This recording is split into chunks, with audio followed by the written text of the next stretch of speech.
In this video, I'm going to show you how to replace the rear disc brakes on this Toyota Corolla.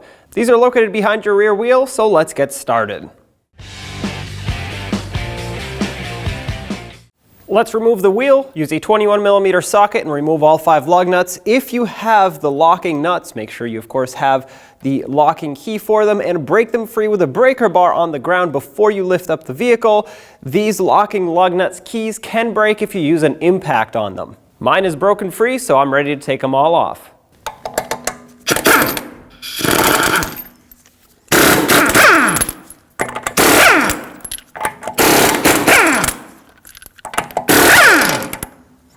Remove the wheel.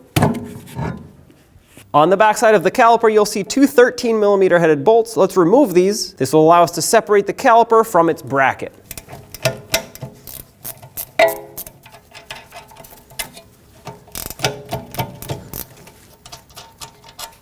Use a pry bar if necessary. Pull the caliper off the pads and off the bracket. Now we have to push the piston of the caliper back. Take an 11mm wrench or socket, break free the bleeder screw, and I like to do this so that fluid doesn't go back in through the system, but rather out of the bleeder screw.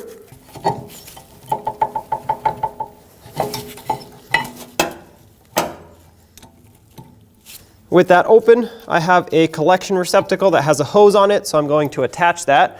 That way the fluid just makes its way neatly into that bottle instead of all over the ground. If you don't have this, just use a drain pan and make sure that you aim it towards it and not everywhere else on the vehicle. Now what we need is a tool like this, and the 4-pronged end on this cube will allow us to not only press in on this piston, but rotate it as we press it in, and that will allow us to push the piston back. You have to rotate these. Find something to prop it up against, and press and turn at the same time.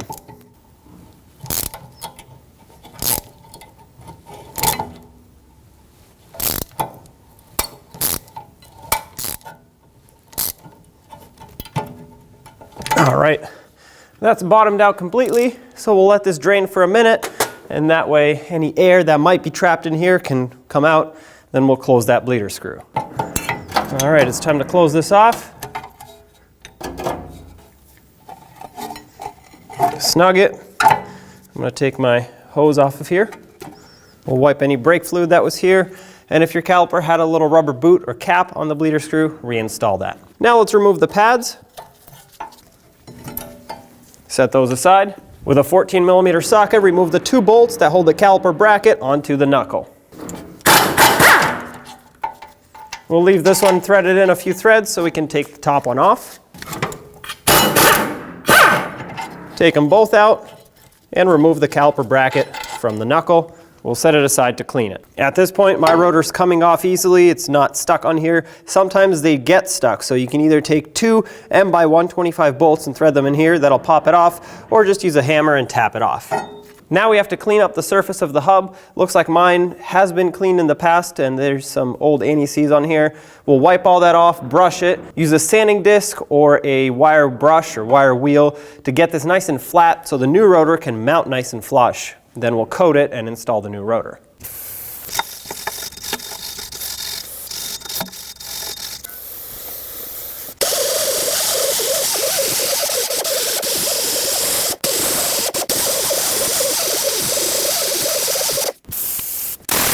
We'll coat it with some anti-seize, just a thin layer, in order to prevent corrosion from building up and to prevent the rotor from seizing on. Try to avoid getting it on the lug studs. If you get it on there, that could affect the torque of the wheels. When you put on the new rotor, put it on backwards so that you can clean the surface area that the brake pads touch. You want to use some brake parts cleaner and just rinse it off. Let that drip into the collection bucket.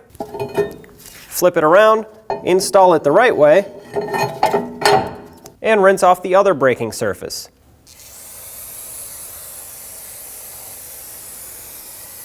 You want to get any oils and debris off of it before it touches the brake pads. Just so that the rotor doesn't keep falling off, I'm going to use an old axle nut and a lug nut. Just thread this on by hand, bottom it out.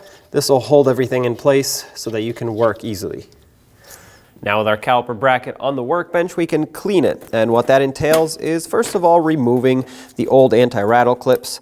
Sometimes these get stuck, so you might need a little pry bar for this and just pop them right up and out. We will be installing new ones, and it's important to clean underneath them because, as you can see, rust builds up. That'll actually swell and push the anti-rattle clip up, and if both do that, the pads get squeezed and they cannot slide back and forth properly. Now I'm going to take a wire brush and just brush this off. If yours was more severe, you could take a file or a little sanding disc and clean this, but whatever gets it to be nice and clean without any rust buildup is the way to go. Now you want to make sure you don't remove too much material, otherwise you could end up with an excess amount of pad movement in here, which would of course cause some noise and things you don't want.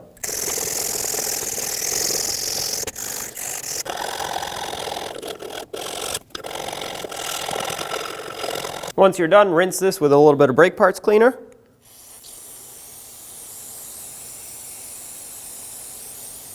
And once it has dried up, put a thin layer of silicone paste on here that is rated for brakes, or brake grease. Whatever you put on here, you want to make sure that it is rated for high temperatures, because otherwise it'll melt as the brakes operate. And you only want a thin layer so it doesn't squeeze out and get on your brakes, on the pads or the rotors, after the anti-rattle clips go on. And with that done, take your new anti-rattle clip, center it, because it has to fit right down here in the middle. That's where it locks in, and press it on.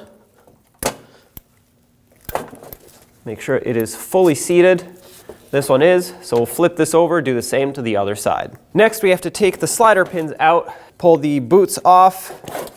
Now, you also want to make sure you clean any rust if there is any on these, especially right here up in that ridge is where it tends to build up. I still have good grease in here, so I'm not worried about it. So I just wiped off the pin. I will re-lubricate it with that silicone paste, and we'll put some in here. I still have good grease in here. If I had a lot of rust build up, I would want to take the boot off completely and clean everywhere inside.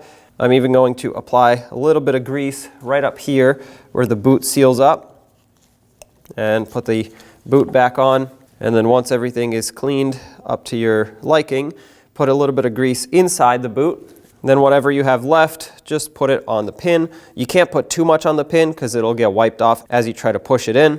But once you have a nice thin coating on there, slide the pin back through the caliper bore, press it all the way in, and you'll notice there's air that's going to be trapped in there. So what you want to do is hold this pressed in and squeeze the boot. That's going to get rid of all the air that's in there. There we go. Now you'd want to do the same to the other slider pin. Reinstall the caliper bracket. Once it's lined up, have at least one bolt ready to start in so that it doesn't fall off. That way you can let go and install the second one.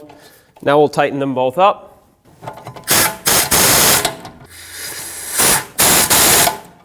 Torque these two bolts to 42 foot-pounds.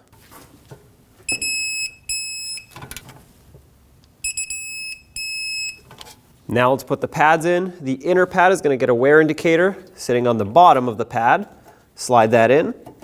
You're going to have to kind of put it in at an angle and then twist it to finalize setting it in place. That's just to overcome the force of these little springs that are on these clips.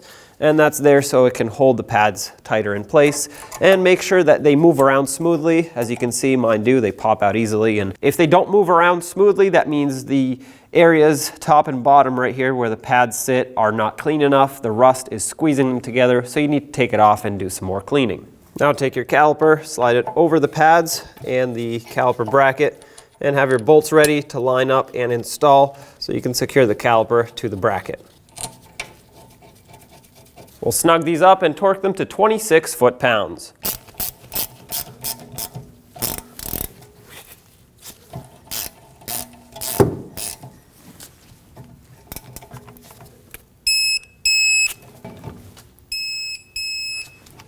All right, those are tight.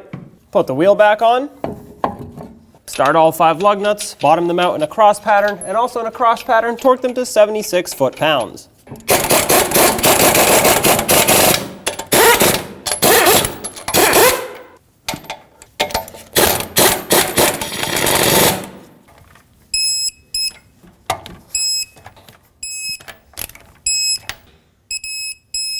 Double check them. Pump up the brake pedal. top off the master cylinder, and take it for a road test. When only the best will do, demand TRQ. The only company that lets you view before you do. TRQ is committed to offering the highest quality aftermarket auto parts that are engineered for peace of mind.